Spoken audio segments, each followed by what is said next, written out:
दोस्तों स्वागत है आपका हमारे यूट्यूब चैनल पर। इस वीडियो के अंदर दोस्तों हम राष्ट्रीय स्वतंत्रता संघ आंदोलन यानी नेशनल फ्रीडम मूवमेंट से रिलेटेड इंपॉर्टेंट 25 क्वेश्चन कवर करने वाले हैं, जो कि आपके आगामी एग्जाम से काफ़ी इंपॉर्टेंट है, चाहे आप किसी भी कंपटीशन के एग्जाम की तैयारी क्यों ना कर रहे हो। ठीक है फ्रेंड्स, इस वीडियो के अंदर टोटल 25 क्वेश्चन है, जो कि आपके आने वाले एग्जाम के लिए काफ़ी इंपॉर्टेंट है। तो सबसे पहला दोस्तों ये टॉपिक बन जाता है कि जो स्वतंत्रता संग्राम जो आंदोलन है उसकी शुरुआत हुई थी दोस्तों 10 मई 1857 को मेरठ के अंदर सैनिक विद्रोह से इसकी शुरुआत हुई थी, जिसका जो कारण था वो अंग्रेज़ों द्वारा एनफील्ड राइफलों में गाय और सुअर की चर्बी वाले कारतूसों का प्रयोग। तो दोस्तों यहीं से स्वतंत्रता संग्राम यानी कि इसका आंदोलन शुरू हो जाता है और ये काफ़ी लंबा चलता है, लगभग मान के चलिए 100 साल तक। तो फ्रेंड्स इसके और भी अन्य प्रमुख कारण थे, जिसके अंदर लॉर्ड डलहौजी की विलय नीति, ठीक है, और सहायक संधि, और इसी तरह दोस्तों आगे और भी टॉपिक आते रहते हैं स्वतंत्रता के अंदर राष्ट्रीय आंदोलन में। ठीक है, अब देखते हैं सबसे पहला हमारा क्वेश्चन। सबसे पहला क्वेश्चन है, दादा भाई नारोजी ने अंग्रेज़ों द्वारा किए गए किस कार्य को अनिष्टों का अनिष्ट की संज्ञा दी थी। तो दोस्तों ये धन के विकास निकास का जो कार्य अंग्रेज़ों द्वारा किया गया था ना, उसको दादा भाई नारोजी ने अनिष्टों का अनिष्ट की संज्ञा इसे दी थी। ठीक है, आगे देखिए, नेहरू रिपोर्ट का मूल विषय क्या था। नेहरू रिपोर्ट का मूल विषय यहाँ पे इसका सही जवाब बन जाता है दोस्तों संविधान के मूल सिद्धांत। ये नेहरू रिपोर्ट का मूल विषय था। आगे चलते हैं, क्वेश्चन नंबर 3 है, भारत विभाजन के समय ब्रिटिश भारत के निम्नलिखित में से किस एक प्रांत ने एक संयुक्त एवं स्वतंत्र अस्तित्व के लिए योजना सामने रखी थी। ठीक है दोस्तों, तो ये कौन सा प्रांत था, पंजाब। आगे क्वेश्चन आपको समझ में, क्वेश्चन नंबर 4 है, history of the Indian mutiny के लेखक कौन है। तो इसका सही जवाब बन जाता है option number A, T R. Holmes. ठीक है, अब देखिए क्वेश्चन नंबर हमारा 5 है, भारत और इंग्लैंड के आर्थिक हित प्रत्येक क्षेत्र में टकराते हैं, यह कथन किसका है। तो ये कथन है दोस्तों जवाहरलाल नेहरू का। यहाँ पे इसका ऑप्शन नंबर सी सही हो जाएगा। प्रश्न नंबर 6 है, 1920 के अहमदाबाद अधिवेशन में निम्नलिखित नेताओं में से किसने संपूर्ण स्वराज को कांग्रेस का लक्ष्य बनाने का प्रस्ताव रखा था। ठीक है, तो ये दोस्तों रखा था मोहनदास करमचंद गांधी जी ने। ठीक है, 1920 के अहमदाबाद अधिवेशन में ये जो मोहनदास करमचंद गांधी जी, इन्होंने संपूर्ण स्वराज को कांग्रेस का लक्ष्य बनाने का इसमें प्रस्ताव रखा था। तो यहाँ पे दोस्तों कांग्रेस की स्थापना अगर पूछे जाए आपको तो कब कब हुई थी, 1885 के अंदर, याद रखिएगा 1885 के अंदर कांग्रेस की जो पार्टी है राष्ट्रीय पार्टी, उसकी स्थापना 1885 में हुई थी दोस्तों। उस समय कौन गवर्नर जनरल था, वायसराय लॉर्ड डफरिन उस समय गवर्नर जनरल थे भारत के। और इसका जो प्रथम अधिवेशन है वो 28 से 30 दिसंबर के मध्य हुआ था दोस्तों, बम्बई में आयोजित किया गया था। ठीक है, गोकुलदास तेजपाल संस्कृत कॉलेज के अंदर, जिसकी अध्यक्षता की थी व्योमेश चंद्र बनर्जी ने। ये कांग्रेस के प्रथम अध्यक्ष थे, इन्होंने इसकी अध्यक्षता की थी। ठीक है, तो ये कांग्रेस से रिलेटेड कुछ पॉइंट थे। आगे है क्वेश्चन नंबर 7, 1908 में बम्बई के मजदूरों ने 6 दिन तक हड़ताल रखी, ये किस कारण रखी गई थी 1908 में। तो इसका सही जवाब बन जाता है दोस्तों यहाँ पे ऑप्शन नंबर सी, तिलक के कारावास का विरोध। ठीक है, बाल गंगाधर तिलक के कारावास का विरोध यहाँ पे किया गया था। प्रश्न नंबर 8 है, इंडिया इंडिपेंडेंस लिंक की स्थापना किसने की। तो इंडिया इंडिपेंडेंस लिंक की स्थापना रास बिहारी बोस, इसका ऑप्शन नंबर सी राइट हो जाएगा। प्रश्न नंबर 9 है, भारत विभाजन टालने का अंतिम अवसर समाप्त हो गया था, कब समाप्त हो गया था। तो इसका सही आंसर बन जाता है दोस्तों कैबिनेट मिशन को अस्वीकार करने के साथ ही भारत विभाजन टालने का अंतिम अवसर समाप्त हो गया था। अब देखिए क्वेश्चन नंबर 10, निम्नलिखित में से कौन कौन बम्बई योजना से संबंधित थे। तो बम्बई योजना से दोस्तों यहाँ पे कौन कौन संबंधित थे, इसका सही जवाब क्या हो जाता है। तो फ्रेंड्स इसका सही जवाब है जमशेदजी टाटा, और यहाँ पे दूसरा जो नाम आता है वो होता है जी.डी. बिरला, और तीसरा नाम आता है यहाँ पे दोस्तों कस्तूरभाई लाल भाई। ठीक है, ये बम्बई योजना से संबंधित व्यक्ति थे। ठीक है दोस्तों, क्वेश्चन नंबर 11 है, भारतीय स्वाधीनता संघर्ष के संदर्भ में निम्न में से कौन सा कथन सही नहीं है। तो यहाँ पे दोस्तों जो सी नंबर का कथन है वो सही नहीं है, जबकि हम और भी पढ़ लेते हैं सही कौन कौन से हैं दोस्तों। भारतीय स्वाधीनता संघर्ष के संदर्भ में हकीम अफजल खां राष्ट्रवादी तथा चरमपंथी अरहार आंदोलन शुरू करने वाले नेताओं में से थे, ये सही है। आगे देखिए, भारतीय राष्ट्रीय कांग्रेस के गठन के समय सैयद अहमद खान ने इसका विरोध किया था, ये भी सही है। और सी जो है वो गलत है, इसको बाद में पढ़ेंगे। मौलाना बरकतुल्लाह और मौलाना अब्दुल्ला सिंधी काबुल में भारत की अंतकालीन सरकार गठन करने वालों में से थे। लेकिन गलत क्या है, 1906 में गठित अखिल भारतीय मुस्लिम लीग ने बंगाल के विभाजन और अलग निर्वाचक समूह बनाए जाने का प्रबल विरोध किया। ये गलत है, जबकि ये नहीं हुआ था ऐसा। आगे देखिए क्वेश्चन नंबर हमारा 12 है, सुमेलित करना है। यहाँ पे आंदोलन है और ये नेता हैं, ये आंदोलन से जुड़े नेता हैं। तो चलो सुमेलित करके देखते हैं इनको। यहाँ पे दोस्तों देखते हैं फरियाजी आंदोलन, ये दोस्तों किससे संबंधित हैं, शरीयतुल्लाह, ये इन्होंने इसका नेतृत्व किया था। वहाबी आंदोलन ये किया था दोस्तों, किसने यहाँ पे किया था, इन्होंने सैयद अहमद, इन्होंने इसका नेतृत्व किया था। और पागलपंथी आंदोलन ये भी एक आंदोलन था जिसका नेतृत्व करम शाह ने किया था, ठीक है। और फिर बन जाता है कूका आंदोलन जिसका नेतृत्व किया था जौहर मल ने, ठीक है। हो उसके आपके सामने क्लियर। अब चलते हैं अगले क्वेश्चन पर। महात्मा गांधी ने किस आंदोलन के दौरान भूख हड़ताल को सर्वप्रथम सत्याग्रह के रूप में किया, भूख हड़ताल को। तो यहाँ पे सही जवाब बन जाता है दोस्तों अहमदाबाद आंदोलन, ठीक है।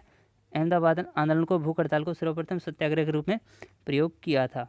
अब देखिए हंटर समिति की नियुक्ति की गई थी, ये किस घटना के बाद की गई थी दोस्तों, यहाँ पे इसका सही जवाब बन जाता है दोस्तों option number B, Jallianwala Bagh हत्याकांड के दौरान। इसके बारे में थोड़ा हम विस्तार से जानते हैं। यहाँ पे जलियांवाला जो बाग हत्याकांड है ये काफ़ी फेमस है और इसके बारे में आपको पता भी होना चाहिए। ये कब हुआ था, सबसे पहले तो आपको डेट पता होनी चाहिए, 18 अप्रैल 1919 को, ठीक है।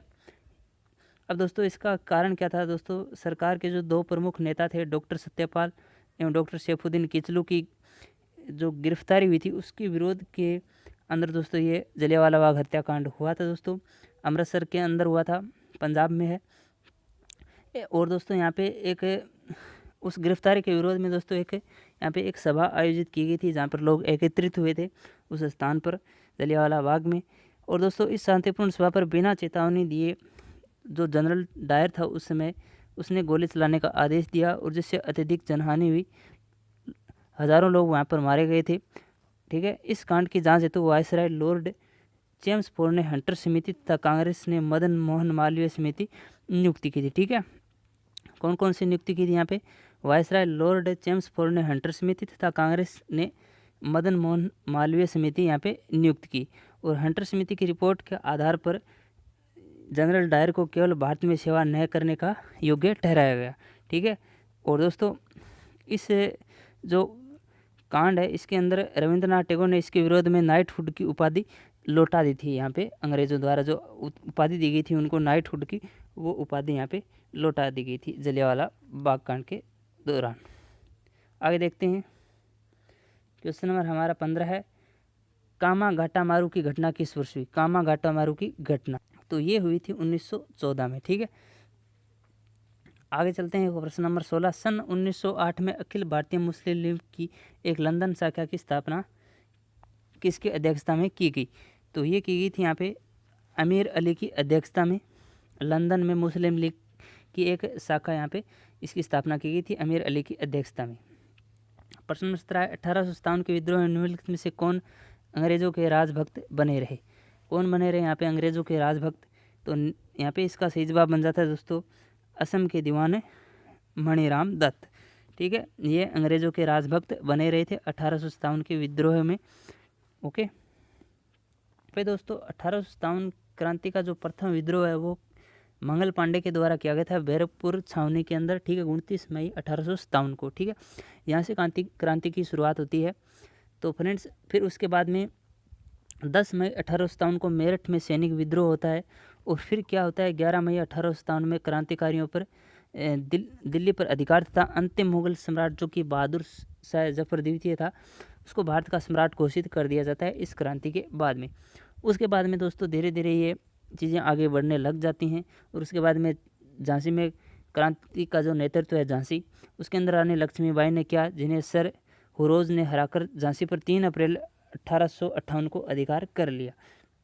फिर उसके बाद में लखनऊ में विद्रोह का जो नेतृत्व है वो कई बार पूछा गया है, लखनऊ के अंदर किसके द्वारा जो 1857 की क्रांति है उसका नेतृत्व किसने किया था, तो बेगम हजरत महल ने किया था लखनऊ के अंदर, ठीक है। फिर उसके बाद में तात्या टोपे इस विद्रोह का ग्वालियर का प्रमुख नेता रहा था। और फिर 20 सितंबर 1857 को दिल्ली पर हडसन के नेतृत्व में पुनः अंग्रेज़ों का अधिकार हो गया था। कब हुआ था? 20 सितंबर 1857 को, ठीक है। फिर आगे आता है दोस्तों जुलाई 1858 तक संग्राम पूर्णतया समाप्त हो जाता है और बहादुर शाह जफर को कैद करे रंगून, जो कि म्यांमार में है वर्तमान में, वहाँ पे भेज दिया जाता है, जहाँ बाद में उसकी मृत्यु हो जाती है। और इस विद्रोह में हिंदू और मुसलमानों दोनों ने मिलकर भाग लिया था, ठीक है। और इसकी दोस्तों प्रमुख जो कारण थे असफलता के, उसके अंदर काफ़ी कारण थे, जिसके अंदर क्या है कि ये समस्त भारत में नहीं फैला था, ठीक है। कुछ स्थान थे जो जहाँ पे ये फैला था, और उस समय इतना सिस्टम नहीं था कि पूरे भारत में आज कोई भी घटना घटी जाती है तो सोशल मीडिया के कारण सबको पता चल जाता है, लेकिन उस समय ऐसा सब कुछ नहीं था, आपको पता है, ठीक है। और क्रांतिकारियों के पास सीमित साधन थे, अंग्रेज़ों के पास अनुभवी सेनापति और योग्य पदाधिकारी थे उस समय, ठीक है। और क्रांतिकारी जो भारत के अंदर थे उनके अंदर युद्ध कौशल, अनुभव, संगठन क्षमता, नेतृत्व और साथ मिलकर कार्य करने का ये कमी थी दोस्तों इसके अंदर। और विद्रोहियों के पास कोई अखिल भारतीय स्तर का कोई नेता भी नहीं था जो उन्हें उचित नेतृत्व प्रदान कर पाते। और उसके अंदर एक कमी और आती है कि विद्रोह में आपसी ईर्ष्या, द्वेष तथा उनके अपने अपने स्वार्थ में घिरा होना तथा संग्राम में जन साधारण का न जुड़ना भी एक असफलता का प्रमुख कारण है 1857 की क्रांति का। अगर ये क्रांति सफल हो जाती तो हमारा देश उसी समय आज़ाद हो जाता, इतने वर्ष और संघर्ष करने की ज़रूरत नहीं पड़ती। अब देखते हैं आगे क्वेश्चन पे, ठीक है।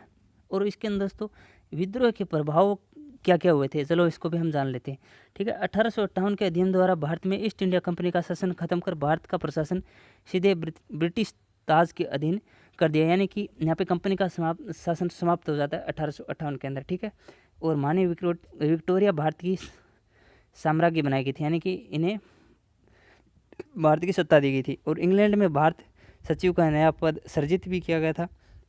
और माननीय विक्टोरिया ने 1 नवंबर 1858 को घोषणा पत्र जारी किया, जिसमें गवर्नर जनरल के पद को समाप्त कर नया पद गवर्नर जनरल व वायसराय सृजित किया गया था 1858 को 1 नवंबर, ठीक। अब यहाँ पे एक बात और नोटिस कीजिएगा कि लॉर्ड कैनिंग भारत के प्रथम गवर्नर जनरल व वायसराय बने थे। यहाँ पे यह घोषणा भी की गई थी कि इलाहाबाद दरबार में लॉर्ड कैनिंग द्वारा विद्रोह ने भारतीयों को राजनीतिक रूप में अधिक जागरूक बनाया, ठीक है। और विलय की नीति समाप्त कर भारतीय रियासतों को दत्तक पुत्र लेने की अनुमति प्रदान कर दी गई थी। इसके बाद में काफ़ी कुछ सुधार भी थोड़ा बहुत किया था ब्रिटिश शासन ने, ताकि इनको थोड़ा बहुत दबाया जा सके। लेकिन दोस्तों ये मामला ठंडा होने वाला नहीं था, बाद में ये फिर से और आग पकड़ गया। दोस्तों इस क्वेश्चन में नोटिस कीजिएगा कि 1857 के विद्रोह में निम्नलिखित में से कौन अंग्रेज के राजभक्त बने? राजभक्त यानी कि उनके चमचा बने रहे, बस उन्होंने उनका विरोध नहीं किया। बात यही है कि नेपाल के प्रधानमंत्री जग बहादुर और भोपाल की सिकंदर बेगम, ठीक है। और एक नाम यहाँ पे और आ जाता है जो कि थे कश्मीर के महाराजा गुलाब सिंह, ये राजभक्त बने रहे थे दोस्तों, ठीक है। इसका मतलब ये है कि ये तीनों ही अंग्रेज़ों के राजभक्त बने रहे। इन्होंने 1857 का जो विद्रोह था उसके अंदर इन भारतीयों का साथ नहीं दिया था। अब चलते हैं क्वेश्चन नंबर हमारा 18। कांकोरी रेल डकैती कांड में जिन क्रांतिकारियों को फांसी की सज़ा सुनाई उनमें निम्न में से कौन शामिल नहीं था निम्न में से? तो कौन शामिल नहीं था? इसका सही जवाब दोस्तों चंद्रशेखर आज़ाद। जबकि राम प्रसाद बिस्मिल, रोशन सिंह, राजेंद्र लाहिड़ी ये शामिल थे कांकोरी रेल डकैती कांड के अंदर, इनको फांसी की सज़ा सुनाई गई थी। तो दोस्तों कांकोरी कांड रेल डकैती कांड था, उसके अंदर हम थोड़ा जान लेते हैं। ये कब हुआ था? 9 अगस्त 1925 को हिंदुस्तान रिपब्लिक एसोसिएशन के श्री राम प्रसाद बिस्मिल के नेतृत्व में क्रांतिकारियों ने कांकोरी रेलवे स्टेशन के पास सहारनपुर लखनऊ जाती हुई ट्रेन से सरकारी खजाने को यहाँ पे लूट लिया गया था, ठीक है। बाद में दिसंबर 1927 में बिस्मिल, अशफाकुल्ला, रोशनलाल एवं राजेंद्र नाथ लाहिड़ी पर मुकदमा चलाकर उन्हें फांसी दे दी गई थी, ठीक है। ये कांड था दोस्तों, यहाँ पे रेल को लूट लिया गया था यहाँ पे। अब उसके बाद में क्या हुआ कि इनको फांसी देने के बाद में भगत सिंह, राजगुरु एवं चंद्रशेखर आज़ाद ने दोस्तों यहाँ पे एक बात और बन जाती है कि लाला लाजपत राय की हत्या का बदला लेने हेतु, ठीक है, ये इसी से रिलेटेड तो नहीं है लेकिन आगे का एक पॉइंट है कि भगत सिंह, राजगुरु एवं चंद्रशेखर आज़ाद ने लाला लाजपत राय की हत्या का बदला लेने हेतु एक दोस्तों यहाँ पे बहुत बड़ा असेंबली पर बम ब्लास्ट किया था इन्होंने 17 दिसंबर 1928 को, जिसके अंदर जॉन सैंडर्स की हत्या कर दी गई थी। ये भी आप ध्यान में रखिएगा। आगे देखते हैं। प्रश्न नंबर 19 है, कांग्रेस अधिवेशन की अध्यक्षता करने वाले प्रथम अंग्रेज कौन थे? कांग्रेस अधिवेशन की प्रथम अध्यक्षता करने वाले, तो इसका सही जवाब बन जाता है दोस्तों जॉर्ज यूले। ठीक है, कौन थे? जॉर्ज यूले, यहाँ पे इसका राइट आंसर हो जाएगा। अब देखते हैं क्वेश्चन नंबर हमारा 20 है, भारतीय स्वाधीनता संघर्ष के दौरान रेड शर्ट के नाम से भी पहचाने जाने वाले खुदाई खिदमतकारों ने आगान किया। क्या यहाँ पे क्वेश्चन है दोस्तों? भारतीय स्वाधीनता संघर्ष के दौरान रेड शर्ट के नाम से भी पहचाने जाने वाले खुदाई खिदमतकारों ने क्या आह्वान किया था यहाँ पे? तो यहाँ पे ऑप्शन नंबर इसका डी सही होने वाला है दोस्तों। पठान क्षेत्रीय राष्ट्रवादी एकता का और उपनिवेशवाद के विरुद्ध संघर्ष का आह्वान यहाँ पे इन्होंने किया था। ठीक है, भारतीय स्वाधीनता संघर्ष के दौरान। ठीक है, रेड शर्ट के नाम से जाने जाने वाले खुदाई खिदमतगारों ने। 21 नंबर क्वेश्चन है, साइमन कमीशन के बहिष्कार का निर्णय कांग्रेस के साथ ही और किसने लिया? साइमन कमीशन के बहिष्कार का निर्णय कांग्रेस के साथ ही और किसने लिया है, यहाँ पे पूछा गया है। तो इसका सही जवाब बन जाता है लिबरेशन फेडरेशन, मुस्लिम लीग, हिंदू महासभा, इन तीनों ही ने दोस्तों साइमन कमीशन का बहिष्कार किया था कांग्रेस के साथ साथ दोस्तों। ठीक है, साइमन कमीशन का, साइमन कमीशन यहाँ पे दोस्तों ये क्या था दोस्तों? भारत सरकार अधिनियम 1919 के संवैधानिक सुधारों की समीक्षा करने एवं उनमें सुधार हेतु सुझाव देने के उद्देश्य से वायसराय लॉर्ड इरविन के समय में दोस्तों भारत सचिव लॉर्ड बर्किनहेड द्वारा जॉन साइमन की अध्यक्षता में 8 नवंबर 1927 को 7 संसदीय साइमन कमीशन की नियुक्ति की गई थी। कमीशन के सभी सदस्यों के अंग्रेज होने के कारण भारतीयों ने इसका कड़ा विरोध किया था तथा कांग्रेस ने दिसंबर 1927 में डॉक्टर M.A. अंसारी की अध्यक्षता में हुए मद्रास अधिवेशन में साइमन कमीशन के बहिष्कार का निर्णय किया और 3 फरवरी 1928 को कमीशन के बम्बई पहुंचने पर साइमन कमीशन वापस जाओ के नारे के साथ संपूर्ण देश में हड़ताल की गई। लाहौर में लाला लाजपत राय के नेतृत्व में कमीशन के विरोध में हुए व्यापक प्रदर्शन में पुलिस के लाठीचार्ज से लाला लाजपत राय की गंभीर रूप से घायल हुए और फिर दोस्तों उनकी मृत्यु हो गई थी 17 नवंबर 1928 की। और इसका बदला जो मैंने आपको बताया था वो भगत सिंह और उन्होंने असेंबली में बम फेंक कर लिया था, जिसके अंदर जॉन सैंडर्स की हत्या हो गई थी। क्वेश्चन नंबर 22 है, 1929 में 14 सूत्रीय मांगे किसके द्वारा प्रस्तुत की गई? तो इसका सही जवाब बन जाता है दोस्तों मोहम्मद अली जिन्ना। ठीक है, मोहम्मद अली जिन्ना, जो बाकी विभाजन होने के बाद पाकिस्तान के प्रधानमंत्री रहे थे। ओके, अब देखते हैं प्रश्न नंबर हमारा 23। 1857 के सिपाही विद्रोह का शुभारंभ कहाँ से हुआ? जो कि मैं बता चुका हूँ, मेरठ से हुआ था मंगल पांडे के द्वारा। अब देखिए 24 नंबर, 1857 के विद्रोह के पश्चात क्या हुआ था दोस्तों? सेना में यूरोपीय सैनिकों की संख्या बढ़ा दी गई थी। ठीक है, और जो ऑप्शन और दिए हुए यहाँ पे उन पे भी ज़रा देखते हैं। ईस्ट इंडिया कंपनी की शक्तियाँ समाप्त कर दी गई थी। ठीक है, ये भी सही बात है, मैं बता चुका हूँ। सेना में यूरोपीय सैनिकों की संख्या बढ़ा दी गई थी, ये भी सही है। और दोस्तों यहाँ पे क्या हुआ था? अंग्रेज़ों और भारतीयों के मध्य अविश्वास और गहरा हो गया था। ठीक है, ये चीज़ें इसके अंदर हुई थी 1857 के विद्रोह के पश्चात। ठीक है, तो इतने क्वेश्चन दोस्तों 24 स्वतंत्रता आंदोलन से रिलेटेड। अगर वीडियो अच्छा लगा तो लाइक ज़रूर कीजिएगा और अपने दोस्तों के साथ शेयर भी। चैनल पर नया आए तो सब्सक्राइब भी जरूर कर देना।